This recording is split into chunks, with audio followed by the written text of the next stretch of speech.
Hi there, my name's Steve, and you are listening and tuned into the Go Football podcast. So this is the podcast where I talk all about grassroots football, whether you are a coach, a player, parent, referee, just got love for the game, sit tight, you're in the right place. So this week is continuation. We're going to go straight in where we stopped last week. This is going to be Grassroots Football is Back, Part 2. So cue the whistle, let's get into it. So big welcome back and a big thank you for everyone that listened last week. So this episode, we are going to be starting, like I just said, exactly where we stopped last week with Grassroots Football. So this is Grassroots Football is Back, Part 2. If you haven't listened to Part 1, go back and listen to Part 1 too. But you can always do that straight after this one. You know, there's no need to listen to them in order. But, you know, last week we talked about the excitement of Grassroots Football and about kicking off this 25-26 Grassroots season. So, you know, no longer are we allowed to lie in bed on Sundays. We have to cancel plans on Saturdays, Sundays, all the way through. We have to make changes, whether or not you're a coach, a player, a parent, referees as well. You know, you're all making changes to your weekends now to accommodate for, you know, all the football that's going to go on and making sure we all enjoy that. You know, and it has been action-packed. I've been to a lot of games recently over the last 2 weeks. And, you know, I'll just share some of my experiences of grassroots football and how it's come back, really. I mean, for anyone that listened last week, you'll know that on Sundays I was doing about 3 games at a time. So, yeah, doing those 3 games, I think it was like an under-10s. I think I was doing the under-14s at Leicester City and then an under-17s game in the afternoon. You know, all absolutely eventless, great from spectators and things that went on. You know, so, you know, really, really good. You know, midweek this week or the week that's just gone, a lot of coaching during the week as well with my 14 boys. It's a lot of one-to-one sessions, but then also I just got slammed with another game midweek as well. So under 15s cup game. And, you know, it was a 6 o'clock kickoff. And to be honest, it needed to be 6 o'clock kickoff because it's starting to go dark now. I think that if that cup game had gone to penalties, we might have had to get everyone out with their phones, with their lights on, just so we could see the pitch, because it was definitely getting darker. I mean, it didn't really help too much that the weather wasn't great and it did start raining and it did get wet on that one too. So, you know, that's the start of it. But then we get to the weekend. You know, my weekend's been great too. You know, my under 14 boys, we played against one of the toughest teams in the Midlands. You know, come away with a good result really out of that one. So that was really good. But then as quick as I finished, team talk, chat, your parents, your grown-ups, your carers are here as well to come and collect you, or they're already here. If they're there, you can go. As quick as I did that as well, drive all the way back. It was a quick drive back, but obviously keeping to the speed limits. And then, yeah, as soon as I got in, it was literally like, you know, that kit off, blacks on, you can guess where this is going, pick the whistle up, make sure I'm going out to an adult game at the week on the Saturday afternoon, which was great. And, you know, one thing that I've noticed recently, actually, with quite a few, not just parents, but also coaches, players and everyone else, is that they've been really respectful. Especially when I've been either been coaching or when I've been refereeing, and that's great. You know, look, maybe they've been listening to the podcast, maybe they've been taking some notice of it. I don't know. I can't take full credit of that, but I do keep it nice and open, especially when I go and referee as well. I talk to both teams, explain the expectations and things like that. I really find that kind of helped. But yeah, look, we've got a buzz for grassroots football as well. Yesterday, which was Sunday. A little bit different, though. A little bit different. So with that one, the reason why I'm doing this a little bit later is that yesterday I was appointed to my first National League game. So as an assistant ref. So that was Notts County against Sutton Coldfield. Great game there as well. Anyone who was out, though, yesterday, and especially if they were out in the afternoon, like 2 o'clock kickoffs or anything later than that, you will know it absolutely chucked it down. So we missed the torrential downpour by about 10 minutes, which was very grateful for that. I was assistant one, so I was on the side where all the coaching staff are and where we do all the subs, obviously, because that's where all the players are going to be. But every time I open that book to write in who's on, who's off, who scored, yellow cards and everything else that we were doing, we might as well just had a bucket of water chucked on me. It was raining that heavy at some point that I couldn't even write on the paper that was there. Really, it was getting a little bit tricky. Maybe next time that it's going to rain that heavy, we need a fourth official too. But you know, look, great game for that as well. Really enjoyed it. The experience was great. Quick thanks to Gav. I don't think he's going to be listening as well, but he was the ref at the weekend as well, and also Molly, the other assistant on the other side, who's also, it was her first game too of running the line. So you know, it was a great experience, and I've got some more that are also also coming up. I've got an FA Cup under 19s coming up on Wednesday, and then I've also got Women's Adobe FA Cup coming up at the weekend too. So, and in between that, a couple of games, this, that, and the other going on. So yeah, look, Grassroots fully back for me, and I'm sure it's great for you too. I mean, some of the other things that we've also had that I've been, really impressed with recently as well is like the parents on the touchline. Some have been brilliant support. It's every time I've been talking about things like positive reinforcement and stuff like that, and making sure that everything's really good for everyone on the pitch as well. It's been exactly like that. I've not really heard anything negative. I'm sure there has been some sort of negatives going on there too. So, but that's my weekend, and that's how I've really found the first 2 weeks as well. I'm really hoping that we can carry on exactly the same all the way through the season, and I hope that it's going to be like this. I mean, if you look at what we're really looking for, we're looking at the early highs that the people are getting from grassroots football. So whether that is kids hitting the ground running, maybe it's their first of different things, maybe it's their first 9-a-side, maybe it's their first 11-a-side, maybe they're starting to play against teams that they wouldn't naturally play against. Maybe they're into competitive teams. Maybe they're getting their first goal. So someone that I coach on a one-to-one came to us last week and said, you know what, the weekend before, because I've not seen him for pretty much a whole week, scored my first goal for the team. So we were on the pitch and I was like, just reenact it, show us what actually happened on there. He loved it, especially because he scored with his left foot, and he is right-footed, and he is really right-footed. So that was great. But also other firsts for a lot of people as well. First clean sheet, first time of being able to put on a shirt and play as a team. There's a lot of those, and I think a big shout out to everyone that's involved with grassroots football that's making this happen, especially for younger players, because like I've said a couple of times now, grassroots football really impacts the people, the children that are playing more than anyone else. And it's the only time when you're not going to wear a shirt that's not from the Premier League or EFL or something like that too, isn't it, as well? So really support those teams, and that was really, really good. Like I say, there's been a lot of people have been messaging and saying, giving me their experiences too, which has been great, and I've been interacting with those. So if you have been on to TikTok or YouTube, or you've been messaging direct and emailing in, a big thanks for that. If you want to email in, or you want to communicate, let us know how your first couple of weeks has gone. It's gofootballpod@gmail.com. Just email in, let us know what your experiences were as well. I'll probably give a couple of them a few little shout outs too. In fact, I do have an extra little shout out to do, and I'll do that in a few minutes as well. But let's just have a little look at what's coming up for grassroots football. We're 2 weeks in, which means that we've probably had a couple of one or two things. You've either had a couple of league games, or you probably had a league and a cup game, because they like to do the cup games nice and early now, especially for some of our teams in the that we look after. A lot of them have had their cup games. In fact, they've got their cup games now for about 3 or 4 weeks worth of cup games, and there's quite a few dates that are already blocked out in the near future for them too. So there's going to be quite a few of those. But look at what we're going to have. Fixtures chaos is about to appear then, isn't it, as well? If we've got cup games coming up and also league games, we're going to have a bit of chaos going on with who's who's going to be playing who, where are you going to be playing, and all the rest of it. In fact, I only got an email today about the weekend coming up. So in 6 days' time, I know this is fine to do.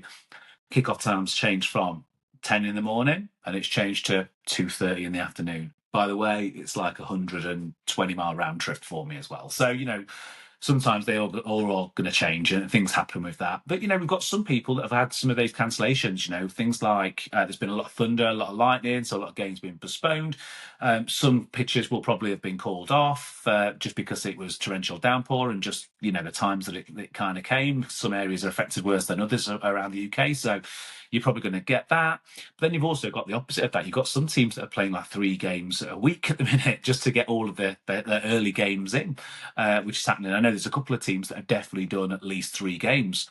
That's quite a lot. I mean, we've still got a referee shortage. I've seen like quite a lot of social media posts as well, asking for referees, and in some of the WhatsApp groups that I'm in, also asking like anyone available for these games. And there's quite a chunk of games. So a big thanks to anyone that is stepping up and being referees, or starting their journey there too. But also for any parents, coaches, volunteers that are stepping in, especially at those younger ages, just so that they can play. I mean, look, if you're ever nervous about refereeing, honestly, don't be. Just start with the younger age groups. If you want to get involved, then you can do. I mean, look, sometimes the the younger age groups, they're there for fun. Like, you don't need to referee it like you're a Premier League referee. You're not looking for every single foul. You're looking to make sure that everyone's happy, everyone's safe. You're pretty much on a referee inside of it. You're looking to see if it goes over a line. Pretty much everyone retreats back and that no one's kicking anyone unintentionally. And you're probably going to get a few little tears here and there as well. And you can shout a coach on to come and help look after those things. But, you know, as long as it's nice and fun, then, don't be scared to step over the line for it. So, I had a few stories that have come in from a few coaches as well. So thanks, coaches, for sending it. Just saying that some parents have also been trying to overcoach some of their kids. Do you know, I think that the main thing for grassroots football, we're 2 weeks in, just let them play. Okay, they'll find their kind of level. They'll find what happens in the team. You've got to remember they're all excited at the minute. And, some of them will be a little bit rusty because they've not played competitive games, or when I say competitive, against other teams, they've not always played those. So, it can be a little bit different for them as well. Like they're going out and, they've not had that. In fact, every game that I've refereed recently, with the exceptions of one, which was the academy game last weekend, they've all been asking me how long we got left, how long we got left, how long we got left, and they're all out of breath. And like Saturdays was a classic as well. I'm not joking. These are obviously adult men that were playing, but 15 minutes they were like, "Ref, how long we got left?" And they could hear their breathing, and I was thinking, I might have to actually call for a drinks break here as well, because some of them can't move too much too. But look, I suppose for coaches, look, the thing is, you want everyone to enjoy it, and I'm sure they are going to enjoy what you're doing for them too. So, early in the season, it's all about building confidence, building habits, and all of those things as well. If we can build the right habits and give the confidence to your players, then I'm sure they're going to start off, and they have started off really, really well. And if they haven't got it yet, is it anything to worry about? Probably not. Probably not. So we're going to have a couple of extra weeks where everyone's going to be getting back up to speed with everything that's going on, especially things like fixtures times as well, traveling, where you're going, different kits, and getting into that whole routine. I think a lot of families are getting into that routine now.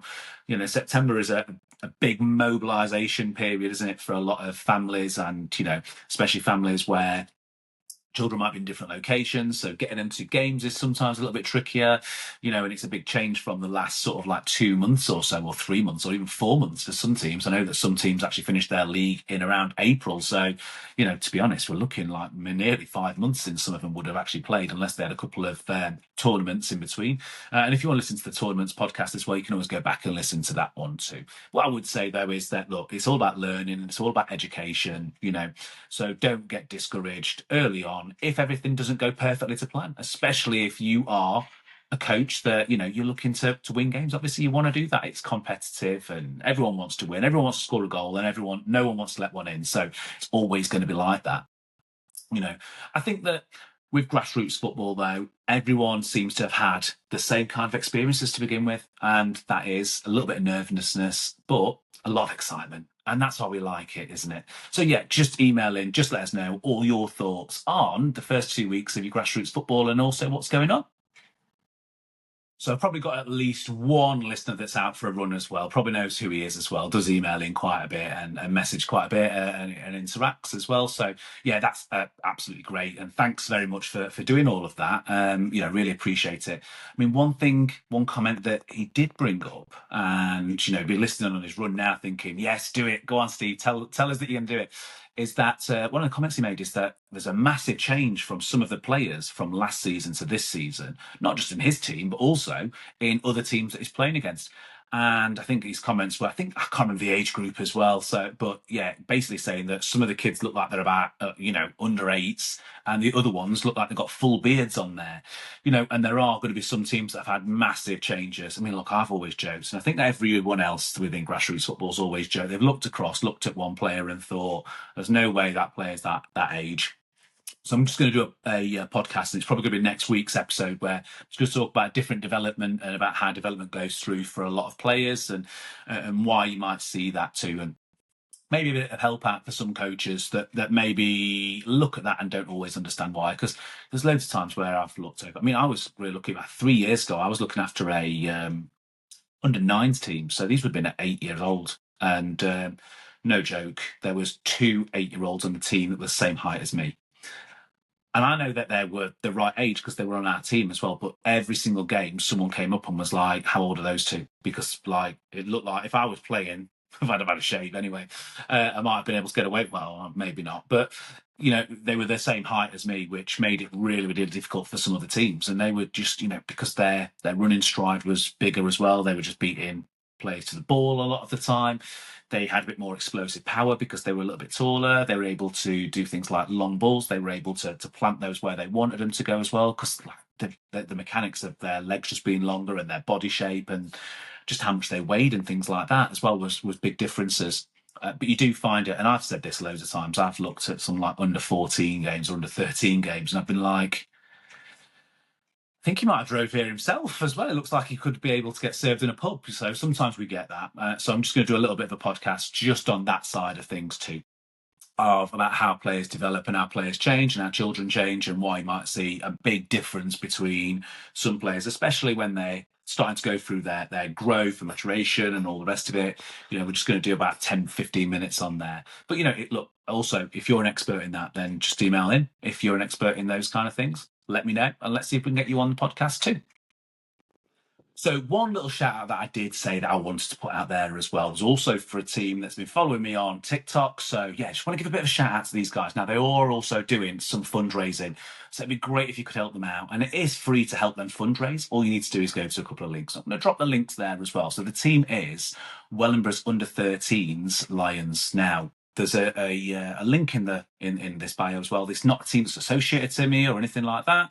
I think it's just spreading a bit of love within the grassroots football arena and community. So just say, look, they're trying to get a little bit of fundraising in. If you can go click their link, I believe that it's absolutely free to be able to do that and also be able to help them. And I think they can get that £2 every time that you click on the link for it as well. So yeah, look, I'm going to leave that there and I'm going to make sure that it's in the bio so that you can go check it out. And if you can help a grassroots team out, that's great. And if you're one of those teams, you want a little bit of a shout out, for the next episode or some of the future episodes, then again, just email me in. It's gofootballpod@gmail.com.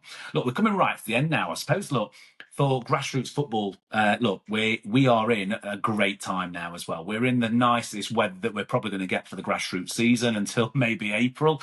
So we've got maybe 5 or 6 months of perfect, of bad weather before we get it back to perfect, really. Unless you've got one of those 3G pitches and they're amazing for it. But there's still going to be games that are going to be called off. We're still going to have chaos all over the place and trying to fit all these fixtures in. We're going to have chaos within the teams. We're always going to have that parent that's in the WhatsApp group that's always trying to start a fight or trying to start an argument or got a bit of drama going on or something like that. But, we wouldn't change it. We wouldn't have it any other way too. Look, that's the end of the episode. I would love to keep on hearing your stories, so please keep sending them in. If you want to follow me, though, you can always do that. Instagram, TikTok, Facebook. You can always get me at gofootballpod@gmail.com. You can get us on YouTube, too. We're on all of the other listening devices that you want to as well. So Spotify, Amazon Music. You can get us on YouTube, Castbox. Get us on all of those as well. And finally, just a couple of things, just a couple of friends of the podcast too as well. So Rush Sportswear, I know I've not one of your tops on today as well. But yeah, still head over there if you are a club or you're looking for some sports kit, or even if you are one of the teams that have got a kit from Rush Sportswear, well, email and let us know. And the other one, of course, is Lacey's. Now we're getting to that time of season where, yeah, it is wet. Look at the weekend that's just gone. The amount of times of laces and how many times I'm hearing that. Laces. Go to laces.com as well. Use the code GoFootballPod when you check out. It'll give you 10% off. Now you can get the bands, but they've got loads of other really great products on there. The ones that are for the kids that go around the feet, stop their laces and stop them from having to go down and do that, and keeps the game flowing as well. Absolute godsend as well. Probably one of the best products ever invented in the football world, certainly. So yeah, head over to Lacey's and don't forget to use that promo code of GoFootballPod when you're there. So until next time, just keep it nice, keep it friendly. Let's all enjoy this grassroots football. Let's try and enjoy it whilst we've got a bit of light, whilst it's nice weather, or as nice as can be, I suppose. And I'll see you next week for the next Go Football podcast.